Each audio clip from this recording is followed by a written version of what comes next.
को सब्सक्राइब कीजिए और हमारी लेटेस्ट वीडियोस की नोटिफिकेशन के लिए बेल आइकन दबाना मत भूलना।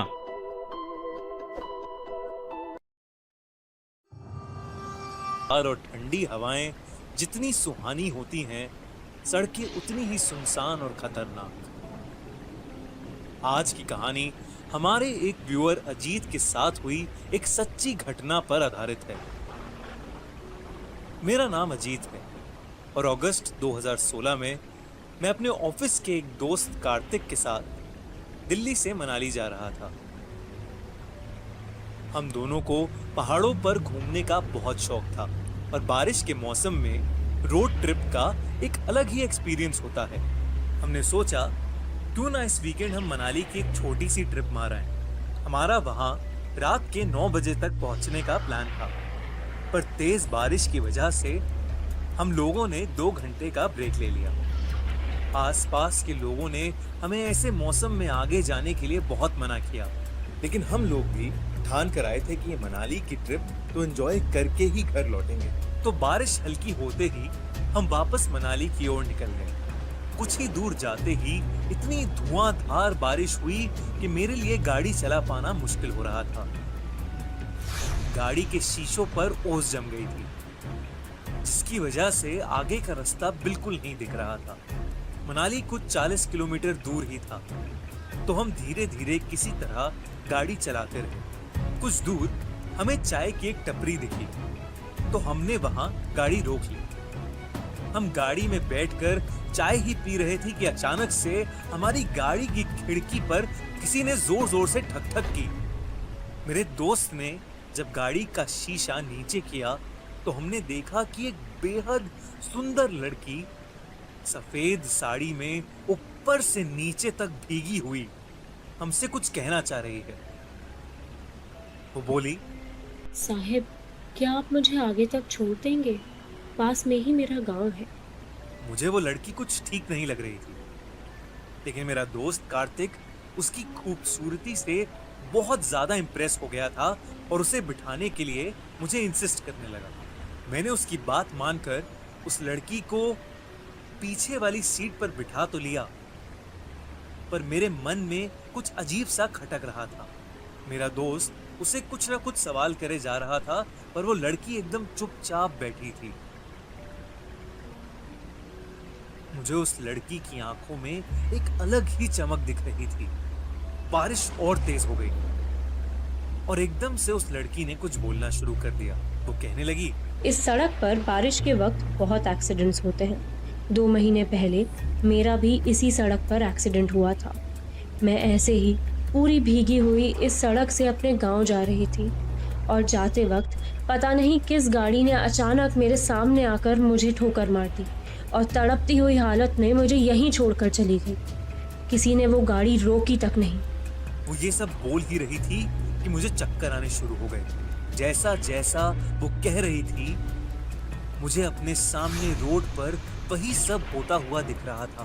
मुझे दिखा कि सफेद साड़ी में एक लड़की को एक गाड़ी बहुत तेज ठोकर मार के आगे निकल गई। मेरी गाड़ी जब उस जगह पर पहुंची तो मेरी खिड़की के बगल में आकर वो लड़की जिसका एक्सीडेंट हुआ था वो मदद मांग रही थी। जब मैंने गौर से देखा तो मैं शॉक हो गया।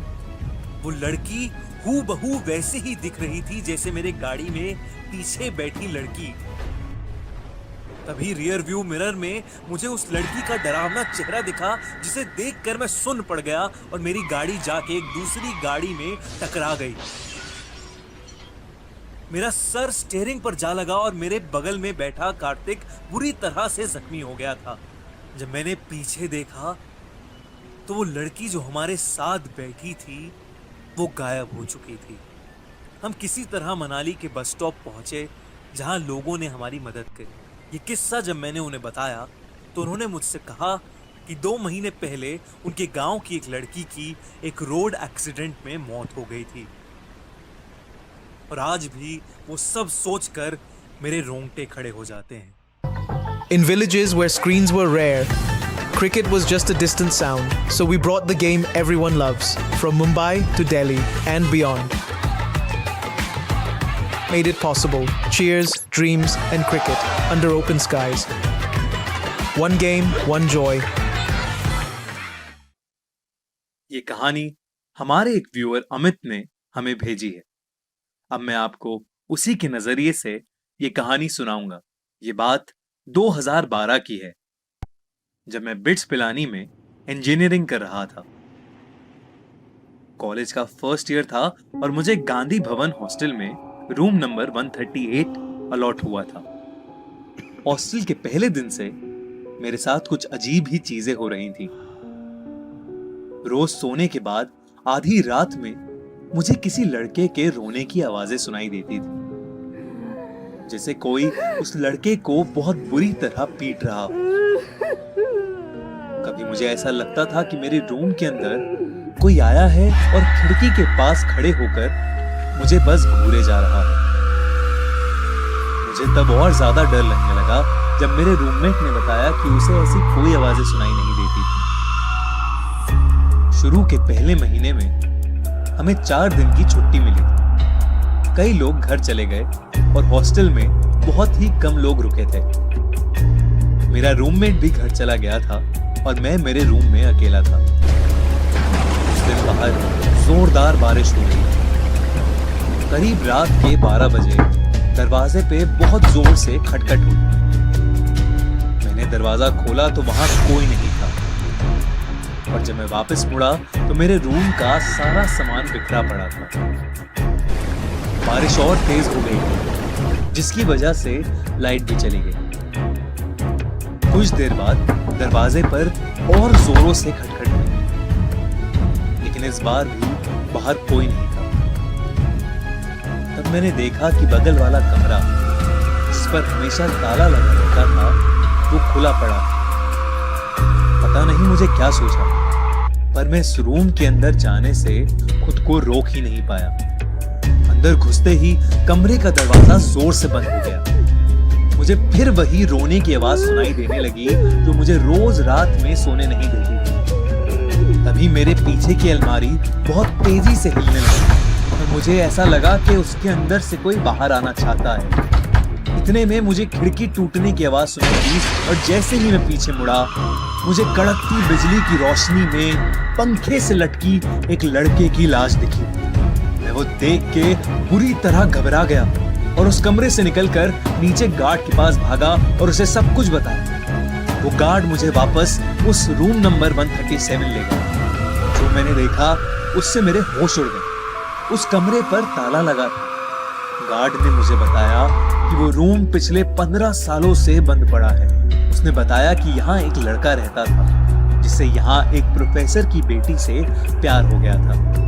प्रोफेसर को उनका रिश्ता बिल्कुल भी मंजूर नहीं था और कल्चरल फेस्ट के एक दिन उस प्रोफेसर ने उस लड़के को पंखे से लटकाकर मार डाला, और उस लड़के का नाम भी अमित था।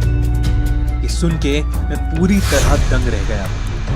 मैंने अगली सुबह ही अपना हॉस्टल चेंज कराया। उस रात के बाद मेरे साथ ऐसा किस्सा फिर कभी नहीं हुआ, लेकिन फिर भी मेरे अंदर उस हॉस्टल के सामने से गुजरने की हिम्मत कभी नहीं हुई। अगर आपके पास भी ऐसा कोई एक्सपीरियंस है तो हमें जरूर मेल करें।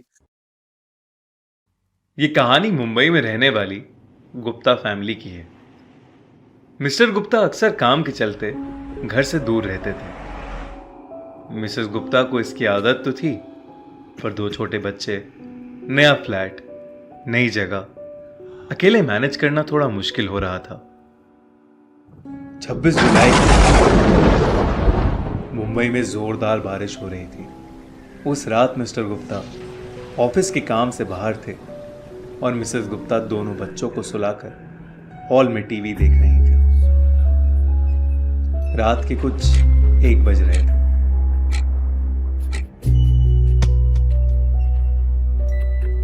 उन्हें लगा कि शुभम रात में उठ के कुछ मस्ती कर रहा है, तो वो गुस्से में बोली, शुभम, तू सोया नहीं अभी तक? पर वहां शुभम नहीं, बल्कि एक 18-19 साल का अजीब सा दिखने वाला लड़का। मिसेस गुप्ता थोड़ा डर गई कि लड़का छोटे बच्चों की तरह अजीब अजीब हरकतें क्यों कर रहा है। जैसे ही वो उस लड़के की तरफ आगे बढ़ी, वो लड़का सीधा बच्चों के कमरों में चला गया। वो उसके पीछे पीछे अंदर गई और उसे बहुत ढूंढा, पर वो कहीं नहीं मिला। फिर जैसे ही उन्होंने बच्चों के कमरे की अलमारी खोली, वो लड़का वहीं था। मिसेस गुप्ता ने तुरंत अपने हस्बैंड को फोन किया, लेकिन फोन में नेटवर्क ही नहीं था और कोई दरवाजे को जोर जोर से खटखटाने लगा। मिसेस गुप्ता ने हिम्मत करके जैसे ही दरवाजा खोला, वैसे ही एक बूढ़ी सी औरत हाथ में फावड़ा लिए बच्चों के कमरे की तरफ बढ़ी। मिसेस गुप्ता भी उसके पीछे पीछे अंदर भागी। रुक जाओ, कौन हो तुम? क्या चाहिए तुमको? रुक जाओ। उस औरत के अंदर घुसते ही दरवाजा बेहद जोर से बंद हुआ। मिसेस गुप्ता ने जैसे ही दरवाजा खोला, उन्होंने देखा कि बालकनी में वो औरत उसी लड़के के साथ रेलिंग पर खड़ी है। उस औरत ने मिसेस गुप्ता को मुड़ के देखा और लड़के को लेकर नीचे कूद गई। मिसेस गुप्ता को कुछ समझ नहीं आ रहा था। उन्होंने तुरंत अपने दोनों बच्चों को वहां से उठाया, गाड़ी की चाबी ली और अपने एक फैमिली फ्रेंड के घर चली गई। पता करने पे मालूम हुआ कि उस बिल्डिंग की कंस्ट्रक्शन के समय 26 जुलाई 2005 को एक औरत और उसका मानसिक रूप से बीमार एक लड़का 25वें माले से नीचे गिरकर मर गए थे।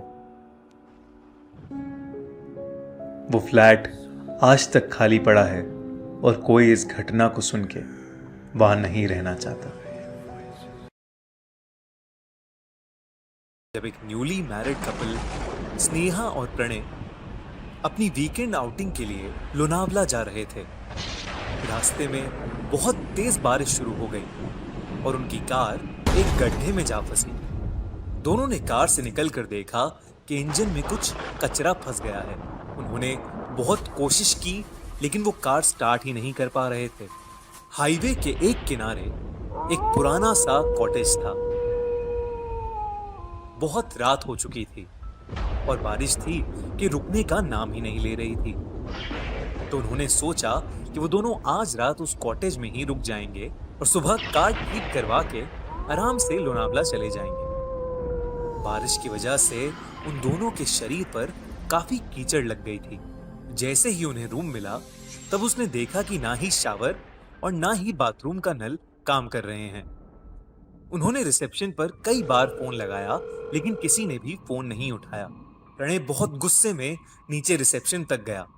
उसने देखा कि रिसेप्शनिस्ट ईयरफोन लगा के मोबाइल पर कुछ देख रहा था। प्रणय ने उसके हाथ से फोन छीना और उसे बहुत सुनाया। वो उस रिसेप्शनिस्ट पर चिल्ला ही रहा था कि उधर उसकी वाइफ स्नेहा को अचानक शावर से पानी गिरने की आवाज आई। जब वो बाथरूम में गई, तब उसने देखा कि पानी आने लगा था। उसे लगा कि प्रॉब्लम सॉल्व हो गई है और वो दरवाजा बंद करके नहाने चली गई। कुछ देर बाद उसे रूम के मेन डोर खुलने की आवाज आई। उसे लगा कि प्रणय वापस आ गया है। जब उसके बाथरूम के दरवाजे पर ठक ठक हुई, उसे लगा कि प्रणय उसके बाथरूम के दरवाजे को खटखटा रहा है। उसने बोला कि वो अंदर है और जल्दी से नहा कर आ रही है, लेकिन दरवाजे की ठक ठक और तेज हो गई। स्नेहा को लगा कि शायद उसकी आवाज बाहर तक नहीं जा रही, तो उसने शावर बंद करने का ट्राई किया, लेकिन वो शावर बंद ही नहीं हो रहा था। अचानक उसमें से काले रंग का पानी निकलने लगा। स्नेहा ने तुरंत अपना टॉवल पहन लिया। बाथरूम में गर्म पानी की भाप की वजह से सब धुंधला धुंधला हो गया था। स्नेहा ने जब अपना पर्दा हटा के देखा, तो उसे दिखा कि बाथरूम का दरवाजा खुला पड़ा था। उसे कुछ अजीब सा लगा। तो दरवाजा बंद करने के लिए जैसे ही आगे बढ़ी, वैसे ही उसे लगा मानो जैसे पीछे से उसे किसी ने पकड़ लिया हो। बाथरूम की लाइट्स भी अचानक फ्लिकर करने लगी। स्नेहा ने घबराते हुए जब पीछे मुड़ के देखा, तो वो सुन्न पड़ गई। उसने देखा कि शावर से निकलता हुआ काला पानी एक बहुत ही बड़ी काली परछाई में बदल गया था। स्नेहा डर के मारे बहुत जोर से चीखी। उसकी चीख सुनते ही प्रणय भागा भागा वहां आया। उसने देखा कि बाथरूम का दरवाजा खुला पड़ा है और स्नेहा टॉवल लपेटे नीचे फर्श पर बेहोश पड़ी है। प्रणय ने जब पर्दा हटा के देखा, तो वहां कोई नहीं था, लेकिन बाथटब के एक कोने में एक चाकू पड़ा था, जिसे देखकर प्रणय पूरी तरह सहम गया। उसने उस चाकू को उठाया और वो चाकू अपने हाथ में लेके वो जैसे ही मुड़ा, तभी शीशे में उसे अपना एक भयानक चेहरा दिखा, जिसे देख के उसके हाथ से चाकू नीचे गिर गया। उसने वापस शीशे में देखा तो वहां कुछ नहीं था। उसने जल्दी से स्नेहा को कपड़े पहनाकर बेड पर लेटाया। जब स्नेहा को होश आया तो उसने पूरा किस्सा प्रणय को बताया। वो दोनों उसी रात एक कार बुलवा के वापस अपने घर आ गए। उन्हें आज तक समझ नहीं आया कि उनके साथ क्या हुआ था। क्या उस कॉटेज में कोई मर्डरर या रेपिस्ट था, या कोई भूत था जो उन्हें सता रहा था।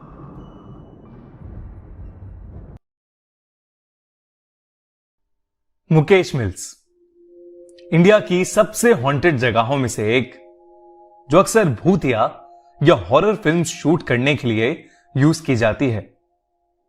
लेकिन हकीकत में इस जगह पर कई ऐसे किस्से घटे हैं कि बॉलीवुड के बड़े बड़े डायरेक्टर्स और एक्टर्स इस जगह पर अपनी मूवीज शूट करने से अब बेहद डरने लगे हैं। कई सालों पहले यहां पर कॉटन और वूल के कपड़े बनते थे, लेकिन 1982 में एक ऐसी आग लगी जिससे सब कुछ जल के राख हो गया। आज तक कोई नहीं जानता कि वो आग कैसे लगी, लेकिन तब से ये जगह वीरान पड़ी है और इसके आसपास कोई भी नहीं जाता। एक बार की बात है, मुकेश मिल्स में एक हिंदी हॉरर फिल्म की शूटिंग चल रही थी। फिल्म की हीरोइन ग्रीन रूम में अकेले अपने डायलॉग्स रिहर्स कर रही थी। तभी उसकी नजर एक बहुत ही सुंदर झुमकों पर पड़ी जो जमीन पर नीचे गिरे हुए थे। उसने वो झुमके उठाए और शीशे के सामने अपने कान में लगाकर वो झुमके देखने लगी कि तभी उसकी असिस्टेंट प्रिया ग्रीन रूम में आ गई। प्रिया ने जैसे ही शीशे में देखा तो वो एकदम से बहुत ज्यादा घबरा गई।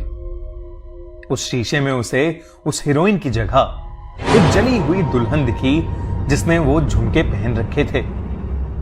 प्रिया डर के मारे चिल्लाई तो उस हीरोइन के हाथ से झुमके नीचे गिर गए। अब प्रिया को उस शीशे में वो औरत नहीं दिख रही थी और सब नॉर्मल था। प्रिया को लगा कि शायद ये उसका वहम होगा। उसने हीरोइन से माफी मांगी और उसे बताया कि शॉट रेडी है और डायरेक्टर उसे शॉट के लिए बुला रहा है। कुछ देर बाद जब वो हीरोइन अपना शॉट दे रही थी तो अचानक से उस फिल्म के सेट पर लाइट जलबुझ होने लगी। थोड़ी देर फ्लिकरिंग के बाद एक बड़ा सा धमाका हुआ और वहां की सारी लाइट्स ऑफ हो गईं। प्रोडक्शन असिस्टेंट श्याम अपने एक साथी को लेकर फ्यूज चेक करने के लिए थोड़ा बाहर निकला। बाहर बहुत तेज बारिश शुरू हो गई थी। बिजली कड़क रही थी और बादल जोरों से गरज रहे थे।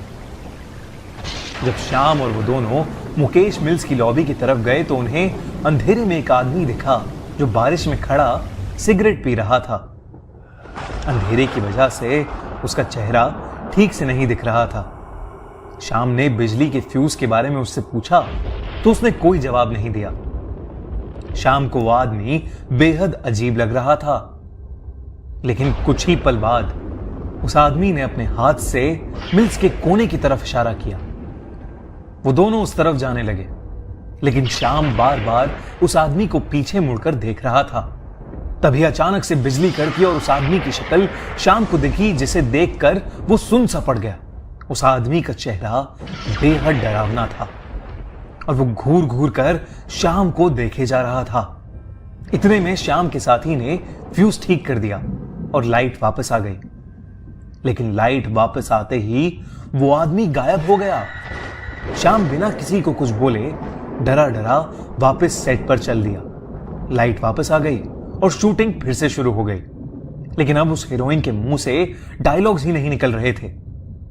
ऐसा लग रहा था जैसे वो बोलना चाह रही है, लेकिन किसी ने उसका मुंह ही बंद कर दिया हो। तभी उसका शरीर भी अकड़ने लगा और अचानक से उसे चक्कर आए और वो वहीं बेहोश होकर नीचे गिर गई। डायरेक्टर ने एक शॉर्ट ब्रेक अनाउंस किया और हीरोइन के असिस्टेंट प्रिया उसे ग्रीन रूम ले गई। प्रिया ने उसे ग्रीन रूम में लिटाया और उसके लिए जूस लेने बाहर जाने लगी। तभी उसे टेबल पर पड़े वो झुमके दिखे जो उस हीरोइन ने पहले पहने थे। उसने वो झुमके लिए और बाहर जाते हुए उन्हें डस्टबिन में फेंक दिया। उसे लगा कि हो ना हो उन झुमकों की वजह से ही शायद सब कुछ बिगड़ रहा है। श्याम, जिसने सिगरेट पीते हुए उस आदमी को देखा था, वो डरा डरा मुकेश मिल्स में इधर से उधर घूम रहा था। उसे बार बार ऐसा लग रहा था कि कोई छोटी सी बच्ची उस भयानक बिल्डिंग के अंदर कैद है और वो रो रही है। धीरे धीरे वो आवाज और तेज होती गई और उसके कानों में गूंजने लगी। उधर हीरोइन की असिस्टेंट प्रिया जूस लेकर ग्रीन रूम में पहुंची। तब उसने जो देखा, उसे देखकर वो चौंक उठी। उसने देखा कि वो हीरोइन शीशे के सामने वही झुमके पहने बैठी है जिसे उसने अभी फेंका था। उस हीरोइन की आंखें लाल हो चुकी थीं। उसने अपने हाथ में स्क्रिप्ट ले रखी थी और वो पागलों की तरह कुछ भी बड़बड़ाए जा रही थी। अचानक उसने सारे पेपर्स फाड़ दिए और उन्हें खाने लगी। ये सब देखकर प्रिया कांप उठी और जल्दी से रूम से भाग आई। उसने सीधा जाकर डायरेक्टर को पूरी बात बताई और सब लोग मिलकर उस ग्रीन रूम में पहुंचे। पर वहां सब कुछ नॉर्मल था। वो हीरोइन वहीं पर बैठी हुई अपनी स्क्रिप्ट पढ़ रही थी। प्रिया कुछ समझ ही नहीं पा रही थी। उस एक्ट्रेस ने डायरेक्टर से कहा, क्या वो आज की शूट कैंसिल कर सकते हैं? डायरेक्टर फौरन मान गया और उसने अपनी क्रू को पैकअप करने के लिए बोल दिया। हीरोइन, बाकी एक्टर्स और डायरेक्टर्स सब लोग अपनी गाड़ी में बैठकर वहां से निकल गए, लेकिन उसकी असिस्टेंट अब भी ग्रीन रूम में ही थी। वो उस एक्ट्रेस का सामान पैक कर रही थी कि उसे वो झुमके फिर से दिखे। उसने जैसे ही वो झुमके अपने हाथ में लिए, उसे वो औरत फिर से शीशे में ठीक उसके पीछे खड़ी दिखी। वो मुड़ी तो वहां कोई नहीं था। उसने झुमके वहीं छोड़ दिए और वहां से जल्दी से निकल गई। वहां से निकलते ही उस हीरोइन की तबीयत एकदम ठीक हो गई, लेकिन वो प्रोडक्शन का लड़का पूरी तरह से पागल हो गया और कुछ ही दिनों में उसकी तबीयत इतनी खराब हो गई कि उसने उस मिल में जाकर अपने आप को जला डाला। वो जली हुई झुमके वाली औरत, या वो रोती हुई बच्ची की गूंज, या वो सिगरेट पीता डरावना आदमी, ये सब कई बार कई लोगों ने महसूस किया है। कहते हैं कि एक बार मुकेश मिल्स में नाइट ड्यूटी करते हुए एक गार्ड ने उस मिल्स के अंदर से म्यूजिक बजने की आवाजें सुनी। ये बहुत अजीब था क्योंकि उस दिन कोई शूटिंग नहीं हो रही थी और ना ही मिल्स के अंदर कोई भी इवेंट था। उस रात उस गार्ड ने अंदर जाकर देखा तो उसे काली परछाई दिखी। वो उसे देखकर इतना डर गया कि उसने वो नौकरी ही छोड़ दी।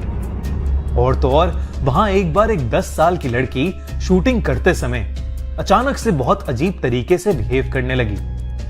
उसने पहले तो एक मर्द की आवाज में सबको वहां से भाग जाने के लिए कहा और फिर अपने हाथों के बल उल्टा होकर चलने लगी और कुछ ही पल में बेहोश हो गई।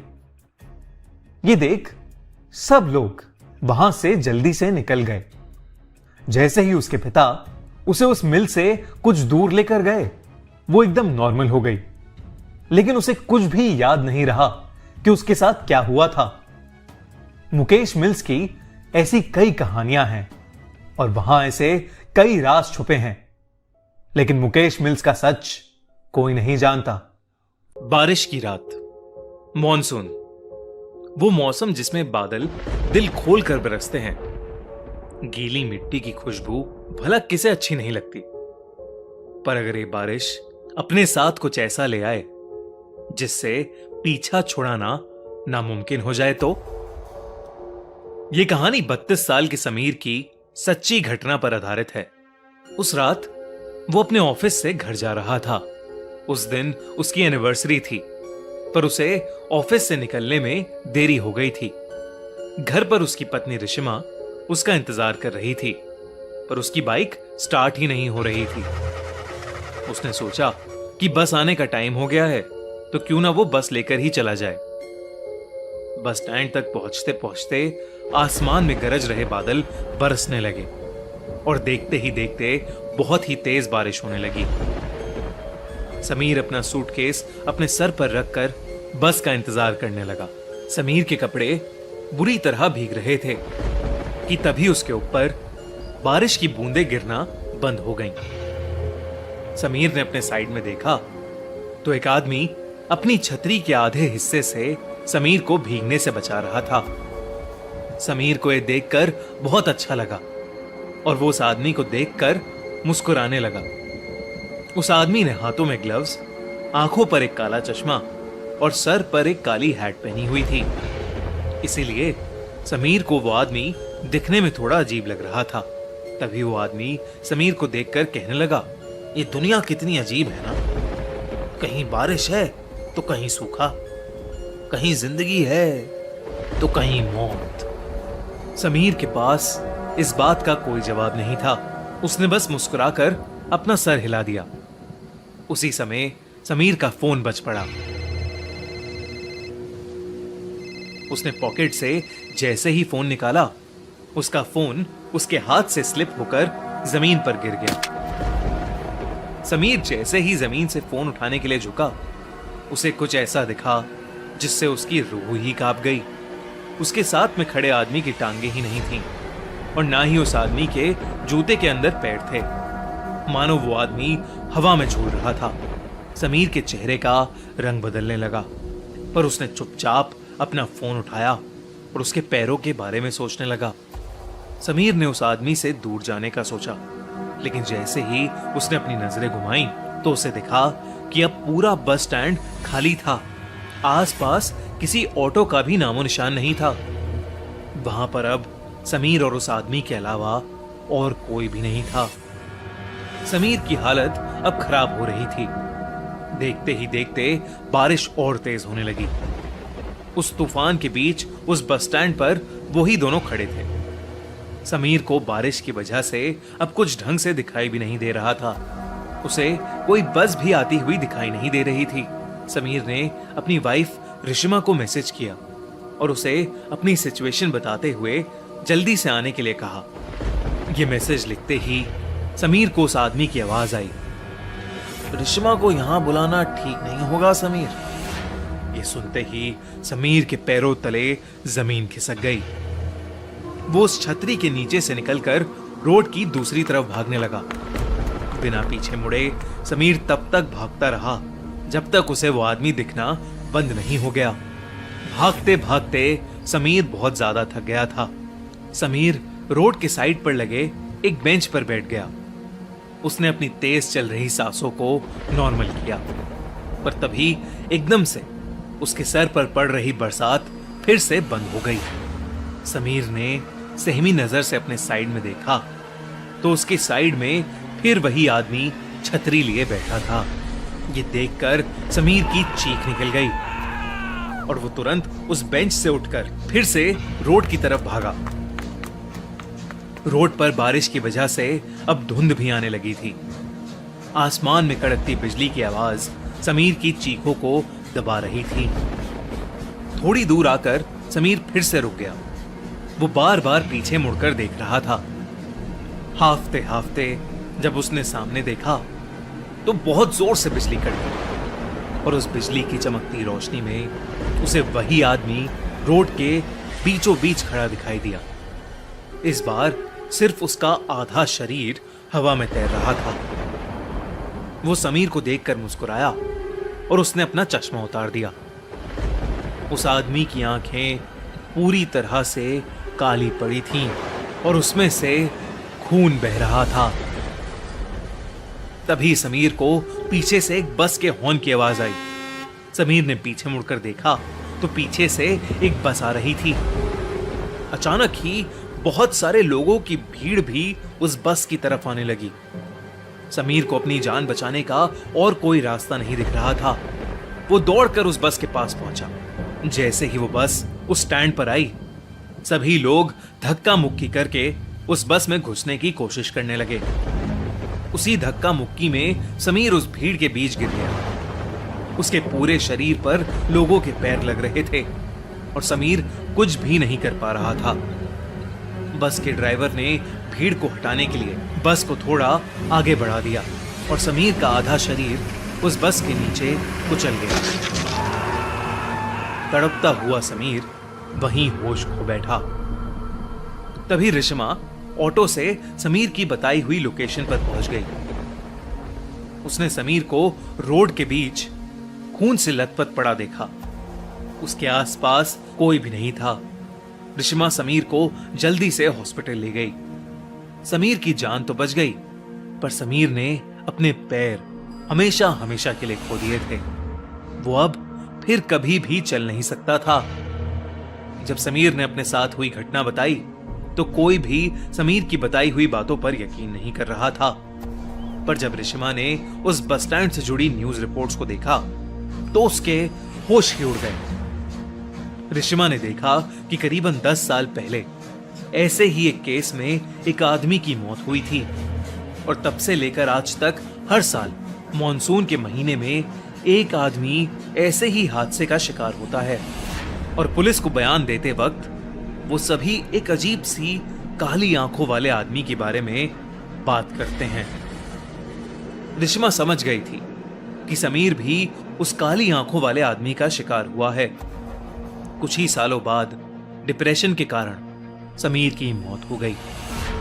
अब रिशिमा हर साल मॉनसून के महीने में उस बस स्टैंड पर जाती है, इसी उम्मीद में कि उसकी मुलाकात उस काली आंखों वाले आदमी से हो जाए। रिशिमा को हमेशा लगता है शायद वो काली आंखों वाला आदमी भी ऐसे ही किसी भीड़ के नीचे आकर मर गया होगा और अब वो सबसे अपना बदला ले रहा हो। रिशिमा उससे ये पूछना चाहती थी कि वो ये सब क्यों कर रहा है, पर रिशिमा को वो आदमी आज तक कभी नहीं मिला और शायद कभी मिलेगा भी नहीं। पर आपको क्या लगता है, कौन था वो आदमी और उसने समीर को ही क्यों चुना? El Silbon, urban horror legend. ये कहानी 1980s में साउथ अमेरिका के एक बहुत ही खूबसूरत गांव लॉस लेरोस नाम की है, जहां पर चारों तरफ हरियाली और खेत ही खेत हैं। उन्हीं में से एक खेत के पास डमासो नाम का एक लड़का छुट्टियों में अपने चाचा के घर में रुका हुआ था। उन दिनों लोग अक्सर जल्दी सो जाया करते थे, इसलिए सब शाम को ही खाना खाकर सो गए थे। डमासो बिस्तर पर लेट तो गया था और उसे नींद नहीं आ रही थी। वो बस छत पर लगे पंखे को ही देखे जा रहा था कि तभी अचानक उसे बहुत जोर से जानवरों के करहाने की आवाज आई। वो उठकर बाहर गया तो उसने देखा कि आवाज पास के एक एनिमल शेल्टर से आ रही है, जहां पर बहुत सी गायें थीं। डमासो ने आसमान की ओर देखा तो पूरा आसमान काले बादलों से ढका हुआ था। उसे लगा कि शायद सभी गायें आने वाले तूफान से घबरा रही हैं, इसलिए वो गायों को अंदर वाले तबेले में लेकर जाने के लिए उनके पास गया और गायों को बहुत मुश्किल से एक एक करके अंदर वाले तबेले में लेकर जाने लगा। पर डमासो ने कभी गायों को इतना बेचैन नहीं देखा था। इतनी बेचैनी की वजह से डमासो के लिए उन्हें वहां से ले जाना भी मुश्किल हो रहा था। तेज बारिश भी शुरू हो गई थी। बड़ी मुश्किल से जब उसने कई सारी गायों में से कुछ गायों को अंदर वाले तबेले में भेज दिया तो उसे मीट की बहुत ही गंदी बदबू आने लगी। जैसे जैसे वो और गायों को अंदर भेज रहा था और गायें वहां से कम हो रही थीं, वो बदबू वैसे वैसे बढ़ती जा रही थी। जब कुछ 5-6 गायें बच गईं, तो उसने देखा कि वहां एक बूढ़ी सी गाय की खून से सनी हुई हड्डियां पड़ी। देखकर डमासो वहीं जम गया और जोर से चिल्लाने लगा। पर इससे पहले वो वहां से भाग पाता या कुछ कर पाता, उसको दूर से एक आवाज आई।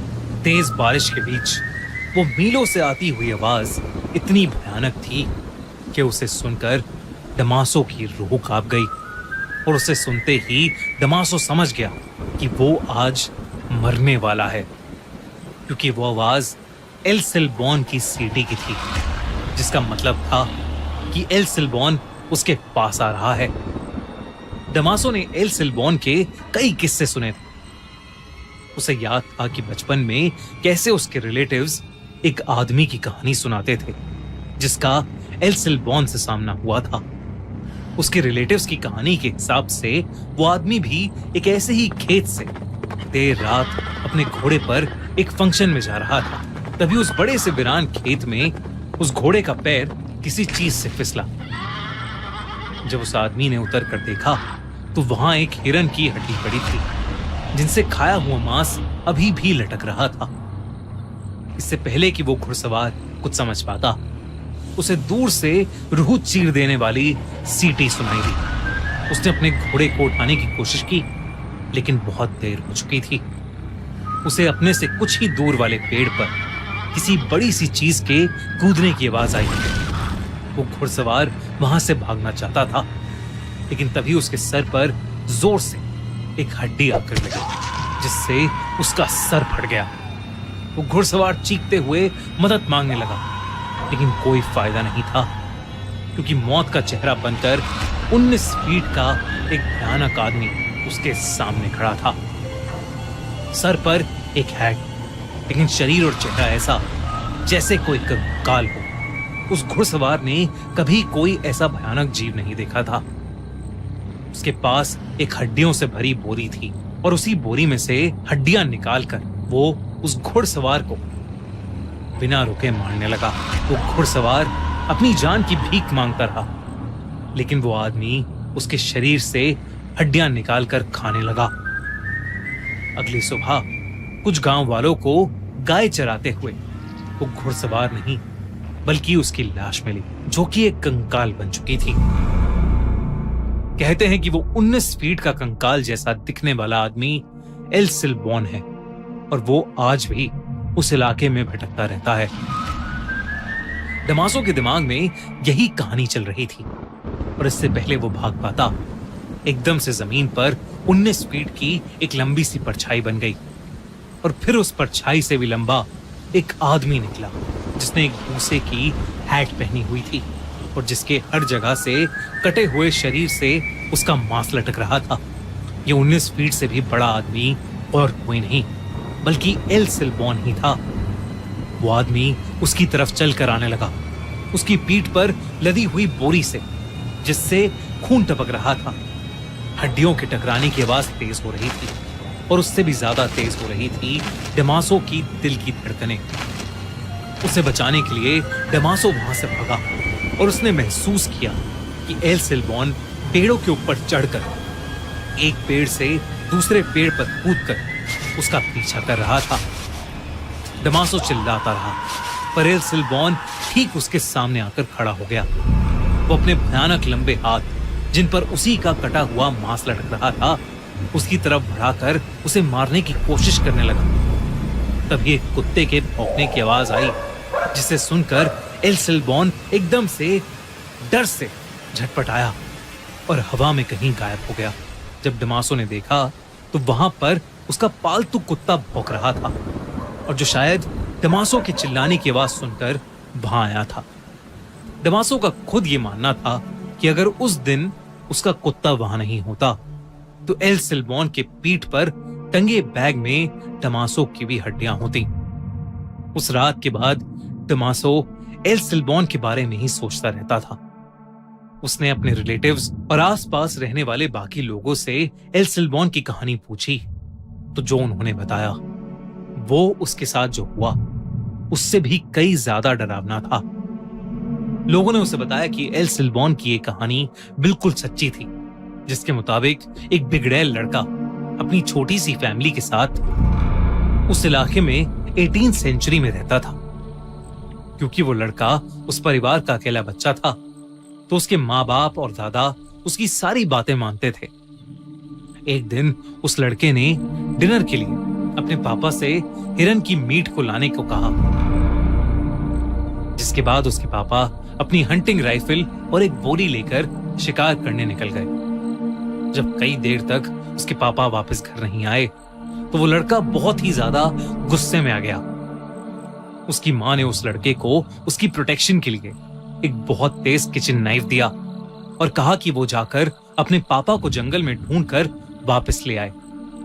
जब वो लड़का वापस आया तो उसके साथ उसके पापा तो नहीं थे, पर उस बोरी में मांस के टुकड़े, अंतड़ियां, कुछ ऑर्गन्स और हड्डियां थीं, जो उसने अपनी मां को जाकर दे दी और हिरन का मांस कहकर पकाने को कहा।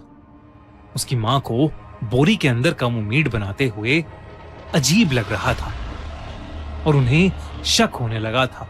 तो उस लड़के की मां ने लड़के के दादाजी को अपना डर बताया, जो सुनकर उसके दादाजी ने उस लड़के को बाहर ले जाकर एक पेड़ से बांध दिया और एक हंटर से उसे जोर जोर से मारने लगे, तब तक जब तक उस लड़के ने सच नहीं बता दिया। एक ऐसा सच जो बहुत ही ज्यादा भयानक था। उस लड़के ने बताया कि जब जंगल में उसे अपने पिता मिले तो वो खाली हाथ थे, क्योंकि वो हिरन का शिकार नहीं कर पाए थे। वो लड़का उनसे बहुत ज्यादा गुस्सा हो गया और उसी गुस्से में आकर उस लड़के ने अपने पास पड़े चाकू से उनकी जान ले ली और उसी चाकू से उनका मांस निकालकर बाकी शरीर के टुकड़े टुकड़े कर अपनी बोरी में भर लिए और घर आ गया। ये सच सुनकर उस लड़के के दादा उसे इतनी जोर से हंटर मारने लगे कि उस लड़के के शरीर का मांस उसके शरीर से कट कट के लटकने लगा।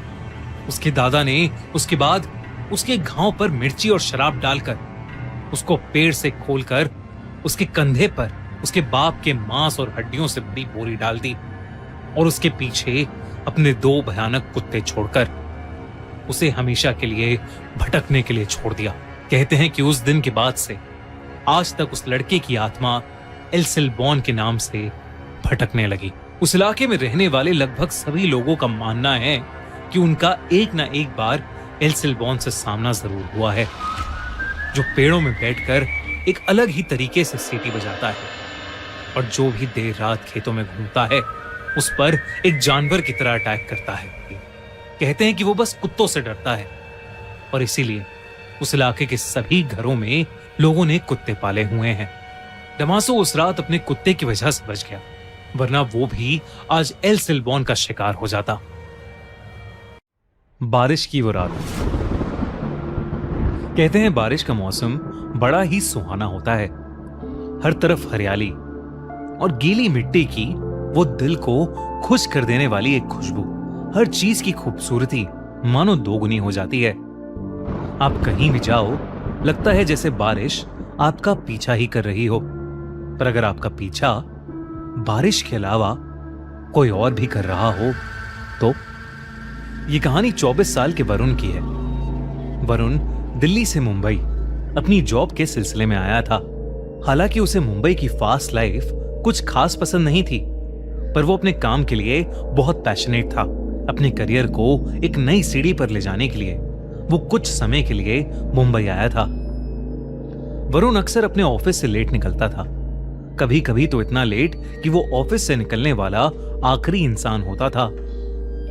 ऐसी ही एक रात वरुण को ऑफिस में बैठे बैठे रात के 11 बज गए थे। वो अपना सामान पैक करके बिल्डिंग से बाहर निकला तो उसने देखा कि बहुत ही घमासान बारिश हो रही है। अब ना ही वरुण को कोई ऑटो रिक्शा मिल रहा था और ना ही कोई कैब। वो बस एक कोने में खड़ा बारिश से बचने की कोशिश कर रहा था। तभी अचानक से वरुण के सर पर बूंदें पड़ना बंद हो गईं। उसने सर उठाकर देखा तो उसके सर पर एक छाता था और वो छाता लिए उसके साथ ही एक आदमी खड़ा हुआ था।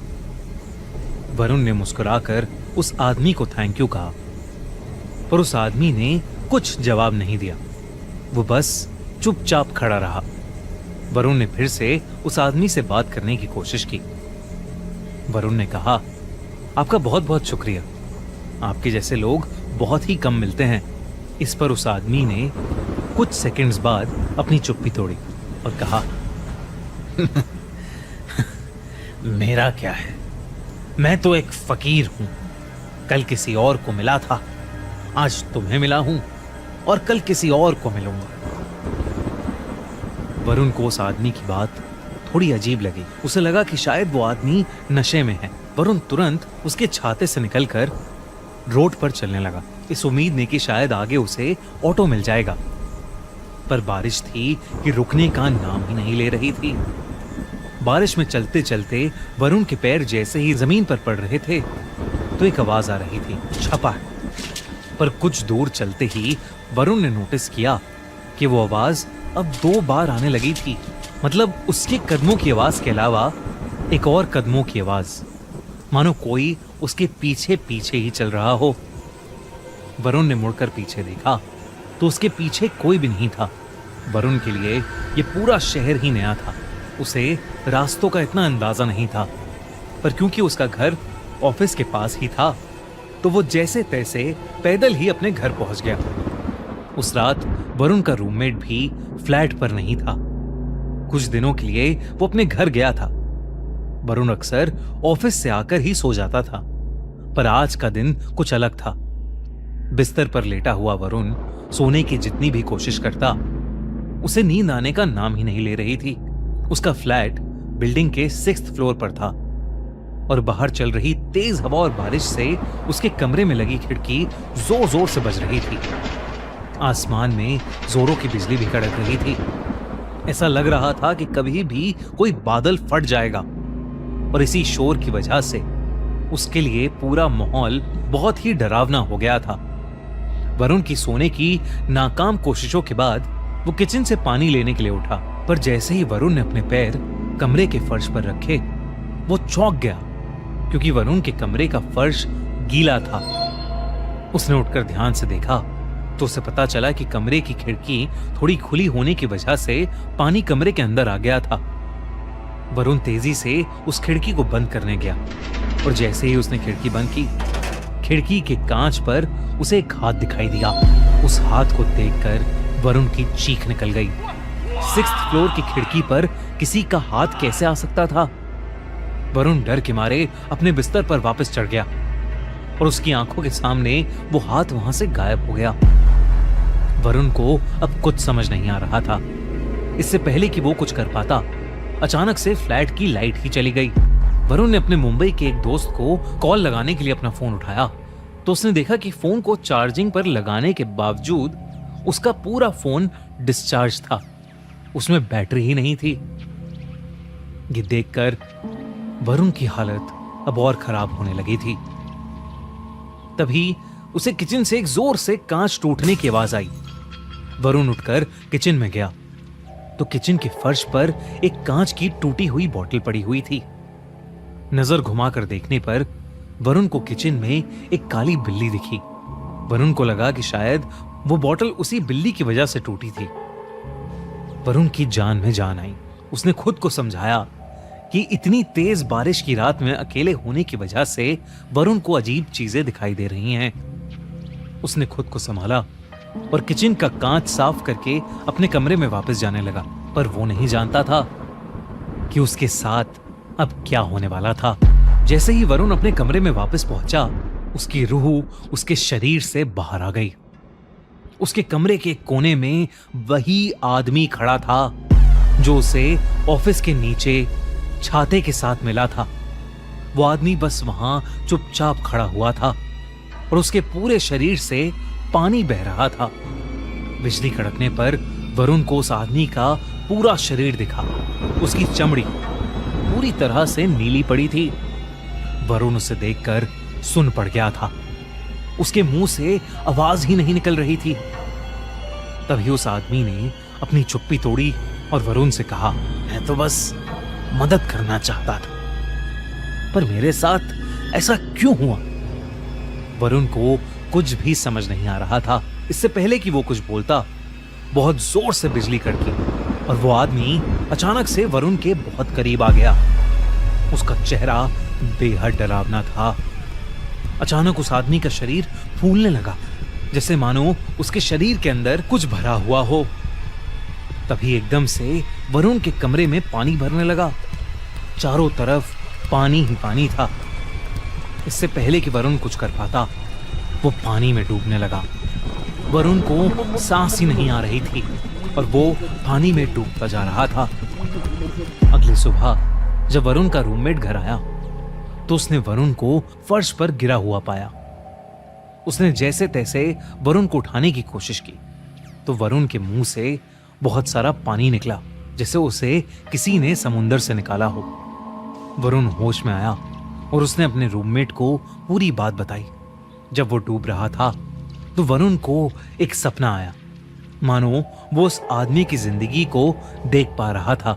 उसने देखा कि एक ऐसी ही रात जब बहुत बारिश हो रही थी, वो आदमी ऑफिस से अपने घर जा रहा था।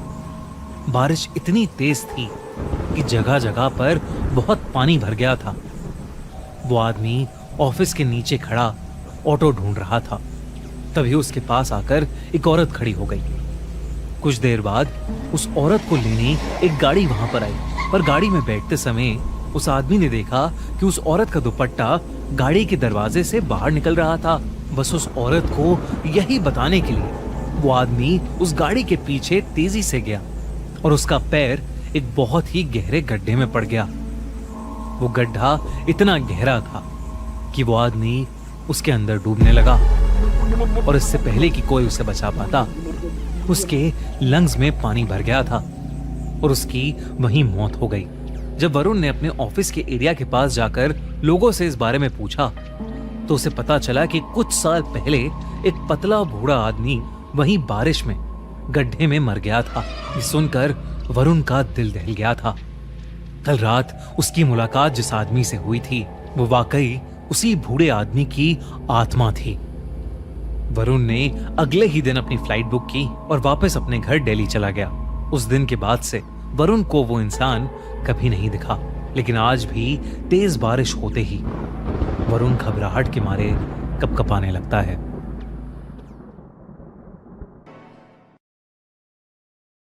शुभम और चेतना की शादी को अभी 1 ही साल बीता था। वो लोग पहली बार एक साथ रोड ट्रिप पर निकले थे और इसी के चलते वो बहुत एक्साइटेड थे। वो दोनों अपनी डेस्टिनेशन पर सुबह जल्दी पहुंचना चाहते थे, इसलिए उन्होंने रात में ही ड्राइव करने का डिसीजन लिया। लगभग आधा रास्ता कवर करने के बाद अचानक से आसमान में घने बादल छाने लगे और जोरों से बिजली कड़कने लगी। इससे पहले कि वो दोनों कुछ सोच पाते, वही काले बादल भयानक तरीके से बरसना शुरू हो गए। कुछ ही पलों में एक भयंकर तूफान आ गया और शुभम को गाड़ी चलाने में भी बहुत ज्यादा दिक्कत होने लगी। बारिश इतनी तेज थी कि शुभम आगे कुछ देख ही नहीं पा रहा था। उसने गाड़ी रोड के साइड में लगा दी। तूफान अब इतना बढ़ चुका था कि चेतना घबराने लगी। तभी शुभम को रोड की बाईं तरफ एक बड़ी सी हवेली दिखाई दी। वो वहां जाना तो नहीं चाहता था, पर तूफान के रुकने के कोई आसार नहीं लग रहे थे और रोड पर रुके रहना उसे सेफ नहीं लग रहा था। शुभम ने अपनी गाड़ी उस हवेली की तरफ ले ली। वो हवेली बहुत ही बड़ी और खूबसूरत थी। गाड़ी से उतरकर उन्होंने उस हवेली का बड़ा सा दरवाजा खटखटाया, पर किसी ने भी दरवाजा नहीं खोला।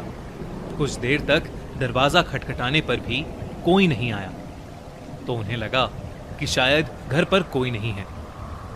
वो दोनों वहां से जाने लगे कि तभी बाहर का तूफान और भी ज्यादा भयंकर हो गया और बिजली इतनी जोर से कड़कने लगी कि मानो आसमान को चीर रही हो। शुभम ने अब बिना कुछ सोचे समझे हवेली के कोने में लगा शीशा पत्थर से तोड़ दिया और खिड़की खोलकर चेतना को लेकर अंदर कूद गया। हवेली के उस कमरे में बहुत अंधेरा था। शुभम उस कमरे की लाइट जलाने की कोशिश कर रहा था, लेकिन शायद उस घर में बिजली नहीं थी। चेतना उस कमरे को अपने मोबाइल टॉर्च की लाइट में एक्सप्लोर करने लगी। उस कमरे के एक कोने में एक बक्सा पड़ा था जिसके ऊपर कुछ कैंडल्स रखी थीं।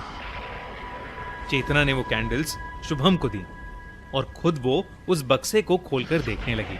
उस बक्से के अंदर बड़े सारे कपड़े, पायल, घुंघरू और श्रृंगार का सामान रखा था। ऐसा लग रहा था कि जैसे वो कमरा और सामान किसी रानी का हो। इतने में शुभम ने कैंडल्स जला दी और कमरे में रोशनी आ गई। वो दोनों उसी कमरे में बैठ गए और बारिश के रुकने का इंतजार करने लगे। बैठे बैठे शुभम की आंख लग गई। कुछ देर बाद चेतना को टॉयलेट जाना था, तो वो शुभम को बिना डिस्टर्ब किए एक कैंडल लेकर वॉशरूम ढूंढने चली गई। शुभम वहीं बैठा बैठा सो चुका था, लेकिन अचानक उसे घुंघरू की आवाज आई जिससे उसकी नींद टूट गई। उसे ऐसा लगा कि जैसे कोई औरत घुंघरू पहने उसके पीछे से गुजरी हो। शुभम अचानक से मुड़ा, पर उसके पीछे कोई भी नहीं था। कमरे में चेतना को ना पाकर वो थोड़ा घबरा गया और उस कमरे से बाहर निकलकर हवेली में चेतना को ढूंढने लगा।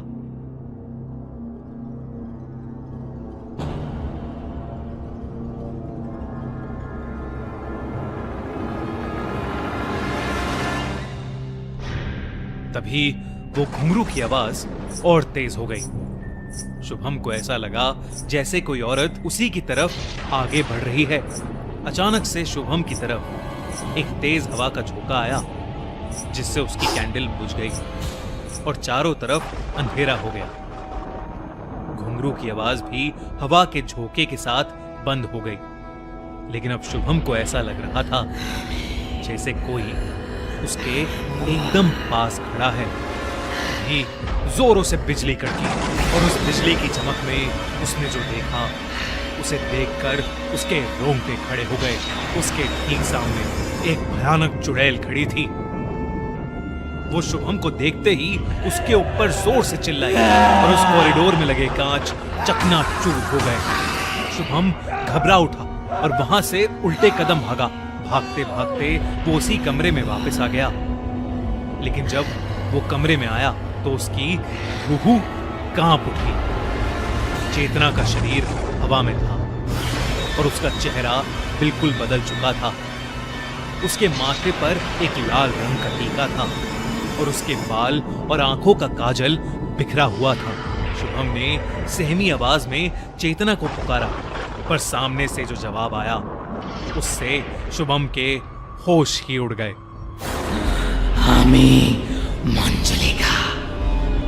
शुभम को ऐसा लगा जैसे चेतना ने उस पर कोई दहाड़ लगाई हो। वो फिर भी हिम्मत करके चेतना के नजदीक जाने लगा कि तभी शुभम की आंखों के सामने चेतना के दोनों पैर उल्टे हो गए। ये देखकर शुभम की चीख निकल गई और तभी मंजुलिका की आत्मा ने उसे जोर से धक्का दिया और वो कमरे के एक कोने में जा गिरा। शुभम का दिल डर के मारे जोर जोर से धड़क रहा था। मंजुलिका ने जमीन पर पड़े शुभम का गला पकड़ा और उसे हवा में उठा लिया। शुभम को अब सांस लेने में भी मुश्किल हो रही थी कि तभी उस हवेली में एक गाना गूंज उठा, और उस आवाज के आते ही मंजुलिका हवा के झोंके की तरह चेतना के शरीर से बाहर निकली और गायब हो गई। चेतना बेहोश होकर नीचे गिर गई। शुभम ने उसे उठाया और जिस खिड़की को तोड़कर वो अंदर आया था उसी से वो बाहर भाग गया। उसने चेतना को गाड़ी की पिछली सीट पर लेटाया और उस तूफान में ही वहां से भाग गया। चेतना को अपने साथ हुए हादसे के बारे में कुछ भी याद नहीं था, लेकिन शुभम अपने साथ हुआ यह हादसा फिर कभी नहीं भूल पाएगा।